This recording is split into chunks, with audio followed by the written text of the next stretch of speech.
So, this is Kaliningrad, and this is boring. And you might be figuring, Lima, how did you end up in this situation? And yeah, honestly, the reason I want to talk about this is because of how boring this map is and how we could make it so much better. So, what's the situation right now? The situation right now is you get 1, 2, 3, 4, 5 players. Sometimes you get, two on certain positions. Basically, two, maybe two here fighting for alpha. And that's it. You get a straight fight. This is obviously a nice trench down the middle for trench warfare. And what happens is people dig in against these objectives. A bit of a scrap for alpha, but that is it. And then people just RT the living daylights out of each other. How uninteresting, how boring.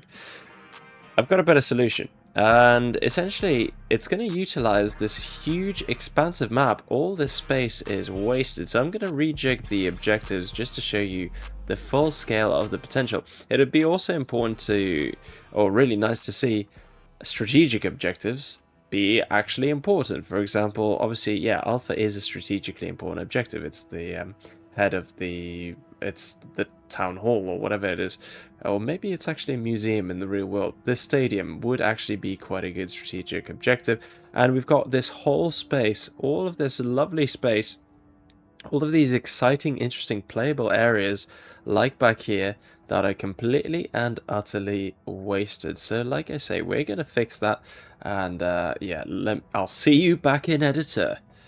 So here we are in editor with a blank canvas and a blank map for us to choose from. So quite a lot of choice we are going to be spot for. I think the first thing we should talk about is spawn points. Now the default ones really aren't that bad at all. Here's the border of the map, by the way.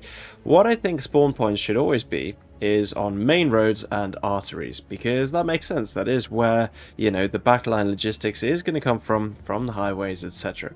So I think you must have more than one. Every map must have more than one spawn point. And if you have three, by the way, I'm just putting these as just, mixed spawn point. I'm not an editor whiz, but I'll be honest, the helicopters can come from anywhere here and the aircraft from anywhere there. It doesn't really make much of a difference. But the ground spawn points, you definitely have to have multiple objectives. So yeah, here's an artery route. And just like on this side, we've got an artery. Oh, okay, that's meant to be red. Oops.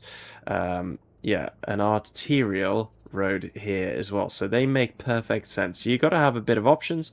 So there's one down here, which looks like a bit of a main road as well. And this, which clearly is a bit of a smaller artery running alongside a rail track. Bear in mind, that should be red. On this side, yeah, we've got an artery here. And we've got two sort of main back roads here as well. So they're pretty evenly spaced out if you look here. So here is this set of three and here is this set of three. So these are really good starting objectives. I like the fact that they're both on this side of the map. There you go. So they're both sort of mirroring each other, and it still gives you this massive room to play with. So first we're going to look at the objectives. Now in the base game, these are all absolutely neglected. By the way, there's plenty of mods on here that rechange the map, but this area with amphibious crossings really is a golden opportunity that is missed. So that is the area I'll be working on next in terms of the spawn points. Now we don't get to use marines basically ever, which is a shame, because this could be a really cool, like, there's no bridges there, so it's this whole route all the way up to these two bridges is just absolutely neglected, and that is something that's absolutely gonna have to be fixed. And then I'll work on the rest of the map later. So let's crack on. Right, we're back in just the regular editor mode. Right, like I say, I like the objectives to be actually strategic and of interest. Now we see here, this is quite clearly a fuel dump of sorts, and if you've been watching the news, you realize that that is important. All these shipping lanes, etc., all these shipping parts are very important because you want to protect them. I mean, again, this can carry a lot of fuel, coal, supplies, etc. So they are strategically important objectives overall. On the other side, you've still got a port here, so there's a bit less going on. A railroad, which is important. And you know what? I actually think that on a map like this, you should have troops being able to fire into each other across the water, as well as amphibious troops being able to cross. So we'll have some objectives that are dead close to each other, and some that are going to be a little bit further away to allow those amphibious landings to take place. So new object is how you do it. Is it playable zone? I'm really not that good with editors, so you're going to have to bear with me. Playable zone. Okay, that is a humongous objective. Is there a nicer, neater way we can do it? Okay, I like the trigger zone or objectives. Okay, there we go. Right. This little train station is absolutely going to be a 1 on this side. And again, forgive me for using objective zones, not... Ah, okay. Ah, yeah, you can have A, B, C. Cool. Cool beans. All right, okay. I'll delete that one then. How do I make it red? Uh, I just want it to be blue. Okay. Okay, it can be captured by everyone. Ah. Okay, okay, forget about editor. I understand that I'm not very good at it. Obviously, they're all going to be 30 seconds, aren't they? And the standard dimensions are a little bit bigger than that, so we'll make it 150. That's the height. We don't want to touch that. 150. Okay, this circle, I'd actually rather it was a rectangle. Okay, box. There we go. So let me have a box and a circle just so I can copy and paste in the future.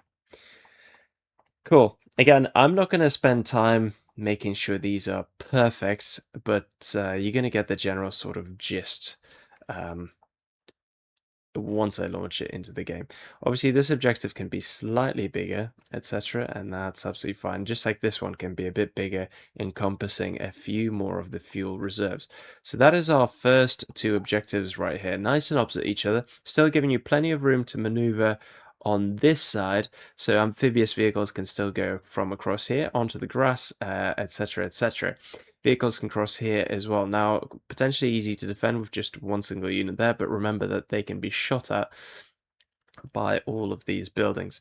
Yeah, I'm quite a big fan of that one. So there we go. We're nice and neatly balanced so far. I'm wondering, can you make a water objective? Like, what is the point for starters? But say we increase this, right? Say, how do I make it bigger? Woof.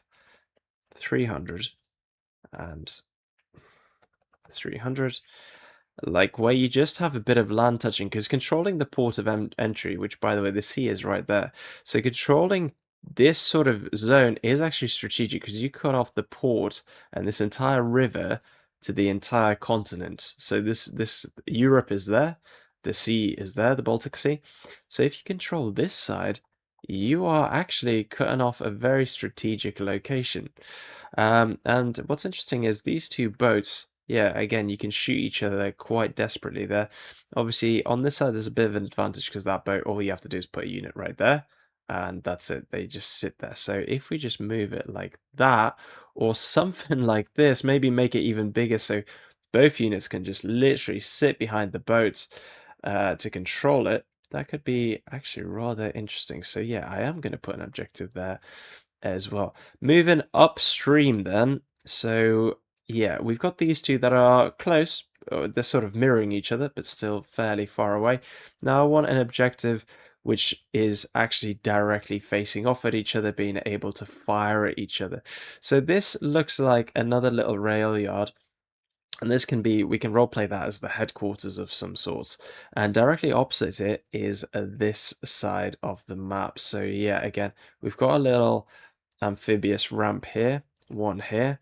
We've got one just here and here as well, and here. So again, quite a few places where you can drop, but more importantly, these two buildings can directly fire at each other, and the rest of the supporting infrastructure is fairly far enough away. So I quite like this is the control to the harbor, to this side of the harbor, and this side is going to be controlling the fuel and the supplies of this sort of strategic side. So yeah, a really nice close tight two objectives here. So yeah, we're going to move again, like this little half of the series is just going to explain the positions up onto the bridge. So we've already got quite a few objectives if you think about it. So that's two on each, 2.5 on each side that these both teams can easily capture.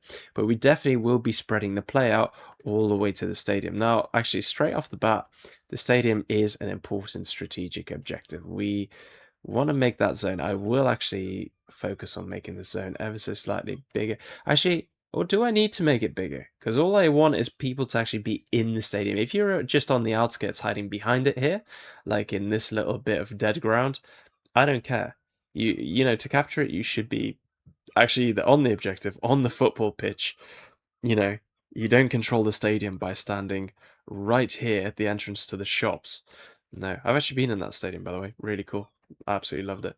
So yeah, that little tiny objective, I think works quite nicely. Can we lift it up just so it's easier to see? Yeah, there we go. So yeah, that's where you've got to be in the bounds of that stadium right there. Very cool. There's 4 sections of the stadium and obviously the football pitch itself in the middle. If you stand in the middle, the only way you can be shot is by being in these sections. So it makes for a very interesting little CQB arena, which is exactly what that stadium should be. And people can't shoot at you from the outside in that middle of the grass. You can still obviously RT it to your heart's desire. Right, yeah, that objective in the middle, this alpha one that is in the game is very important. I'll just like to make it a little bit smaller, so 200 probably. 200. Yeah, there we go. That's a good size, I think, actually. Yeah. It is all about this building. Again, we don't want people just sitting either side of the building and not actually engaging it. So could we make a super small objective where it literally is just you have to be in the building to capture it? And does that break the game a little bit or does it not? I'm not sure about that one. But either way, if we just put an objective there, then we can sort of forget about it. Because obviously this interesting island in the middle is, well, as it says on the tin, very interesting. You don't really care about these forests because the objective currently in the game is like here. But I quite like it here, so you get a bit more extra fire support from all the skyscrapers and all the buildings surrounding it, which is really, really cheeky. Okay, so the game is already spreading out. As you can see, there is no clear 5 lanes. There's already 1, 2, 3, 4, 5 objectives, but we don't want a simple 5v5 clear designated zones. Controlling this bridge, is that important? That's the next thing I've got to decide. So I'm going to pause it whilst I think about it and show you what I come up with next. Right, so the next set of objectives I added were Alpha and Alpha. Okay, yeah, I really need to change the name on all of them, but I'll do that in a later time. Now, this is already an objective. This is kind of already an objective. It looks a bit different, but whereas before you have literally one here, one here, one here, one here, mirroring each other, we've now got a bit of asymmetry. So as you can see, they're skewed, and the bridges, whereas before, when you're attacking from here to here, it was obvious that your only choice really was to attack with this bridge or a tiny amphibious assault here. Now it's not obvious at all. The player from this side, for example, could be using this bridge and these crossing points to flank into Alpha, okay, flank into this position like so. And then from this side, it makes actually quite a bit more sense for this guy to go like this and pivot round that way. So again, the diagonal positioning of these across the bridges makes it for a much more interesting strategic play. Also, once this guy crosses, not only does he have a decision to make, whether to go left, right, defend his position, dig in more, he can also choose to go right and reinforce Alpha. It makes the strategic aspect a lot more interesting. So these two, actually, I think might be my favorite objectives so far. Broken Arrow does a little bit too much of all of the objectives being just mirror images across each other, whereas this is going to be a nice way to pivot the battle. This is going to make the match way more dynamic, way more interesting, where crossing is a lot more viable. Your units are spread out, you're a lot more thin, so it becomes a lot more tactical as opposed to just park the bus arty spam. The objectives I added following that was this one on again, Alpha, on a strategic bridge. Now, like I said, I hate objectives. For example, if this was bigger, encompassing this building, and you can just put a unit right there and hold that objective indefinitely, really pisses me off. I think you should be able to capture it, like by being on this bank, and then you're super exposed. So obviously, short of smoking this whole objective and capturing it, you are going to have to actually fight through the objective to secure it and win it. Now, there's lots of places for amphibious crossing, but these two objectives, you might notice, considering here's the spawn points, are bloody miles away. And I think that's a good thing. That is just like Baltisk with the isolated island, where you have to make a strategic decision whether you actually want to divert resources to these very far isolated positions. So in my case, I probably would, because again, by the way, the roleplay reason why this objective makes sense is because obviously here's the harbor blocking from one side, and here's the rest of the continent being coming in from this side. So blocking both sides of the river is, in a strategic sense, really important. So it helps with the buy-in. Now, we talked about alpha, the actual original alpha in game already, but we've got some other objectives here as well. Again, we don't want to just do one here and then one here across the river. Boring. Here's the only place where they can actually shoot each other directly from the objective, and I like that. I really like that aspect of the game. Here's where you have to outmaneuver and cross at different points to get to your objective, and here's where you do a lot of maneuvering. Now about Alpha, because of the lack of surrounding objectives, it gives you a choice to literally approach and attack it from any angle you please. It might be a good idea to have an objective here just to give another sort of place to fight for, but I thought I'd leave it for now and just focus on these two being nice and isolated. Plus, with how far away everything is, it means that you can actually get just helicopter v helicopter fights as opposed to combined arms. It's nice to have some areas which are just a little bit more isolated, and give you a nice different tactical approach. Whereas in here it's going to be heavy combined arms, a bit of everything. Here it's going to be very amphibious, especially back there. And here it's going to be just basically a bit of infantry trench warfare. This really does make it dynamic, exciting, and very different. So yeah, spreads the map out and spreads the objectives far. So American Ospreys are definitely going to have the advantage, but Russian BTRs will have the advantage on this side too, and the K-52s with their insane firepower. So that is a strategic position for you to decide. Also, paradrops. Finally, a really good use for paradrops is going to be all the way back here. And with your fighters spawning here, are you going to have an air superiority patrolling this side of the map? Probably not, so I really like that aspect. Right, moving on to the other additions. So we've got back here and back here. So these two alphas are essentially for the point that, you know, if you've broken through and you've absolutely annihilated the enemy in this part, you should be allowed to continue progressing. So you've just achieved victory by securing this position. You shouldn't be incentivized to just sit there and play trench warfare. You should be incentivized to continue your push, although it's quite a fairly large one. But if you break through and get into all of these buildings, etc., it's going to make it way less trenchy and a lot more isolated pockets of fighting. Like we say, there's already huge amounts of players spread out, where you still have your main 5 players in a similar sort of area, but you still have those strategic isolated locations. Right, moving on. So these two are just for if you break through, you continue the fight. Well, what about these two back here then? I'll use the aid logo instead. What about those two positions? Well, obviously they're massively out the way. Just like on Ignalina power plant, you have 2 objectives really in the back, far out of everyone's way. But what is this purpose? Well, not only if you break through on the flank, if you don't watch your flanks, will those objectives get captured, but they're close to your spawn, so you've got a good way to fight back. But the whole point of it is that, you know, it encourages flanking gameplay and being able to actually dedicate resources, you know, investing in a lot of troops to go very long distance into the back line and hold these very sort of good looking positions. So this looks like it could be a dam, or like, you know, it's a really nice strategic set of flats here where you've got really good views of everything. And yeah, again, it just draws the enemy into a wider gameplay. So not only are you playing narrow, which is obviously down here, down this middle, but you're also playing much wider as well, so across all positions. And that's what Broken Arrow doesn't do too well. Usually it's a very static front line. As we've seen in this map many times, all the units are basically in this area right here and some here. And that's boring. It is a boring map. So by spreading it out, we just make it a lot more dynamic.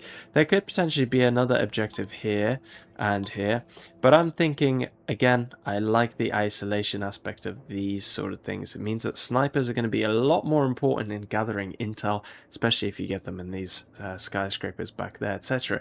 It just means that the possibilities are endless. Now, obviously, I've just made this. We've never tested it out, and it would be super interesting to see how it actually performs. But we will be testing this out, and maybe I'll make a video about this later. But so far, I am actually quite proud of this. Again, especially this section, which is now my favorite. It's gone from direct 1-2, 1-2, cross the bridge, smoke it, cross the bridge, smoke it, to a lot more dynamic sort of, like, if you've ever seen rugby, like a scrum where it can spin, where it can go forwards, backwards. That's sort of what we're talking about. And again, if you just take this objective and flank and keep going into the back lines and helping defeat the opponent on alpha, that's quite a good thing. Similar here, if you break through and then just keep threatening the back line and threatening alpha, sorry for calling everything alpha, then that's a really interesting dynamic. I could potentially add another couple of objectives back here, just again to incentivize the breakthrough sort of game style. I think actually that is exactly what I'm going to do here very, very quickly before I wrap this video up. But the map itself is not boring. That is the key aspect to take away from here. It's the current objective layout is what incentivizes very boring play. Right, that building looks interesting. Yeah, this objective should be a little bit smaller, but I'm not going to split hairs right now. And actually, this little objective also seems quite good and easy to defend. Importantly, both of these back here are easy to defend in case of breakthrough, but if you're, not playing as a team and not being switched on, then you deserve to be punished for that. So there we go. Perfect layout. I'm going to go label them all A, B, C, D, E, F, G, and yeah, I'm eventually going to try these out with my guys on Discord. Hope you enjoyed watching it. Thank you so much. Just a bit of a thought-provoking exercise about how great this map could actually be. Hope you enjoyed it. Thank you so much for watching. Take care. Bye-bye.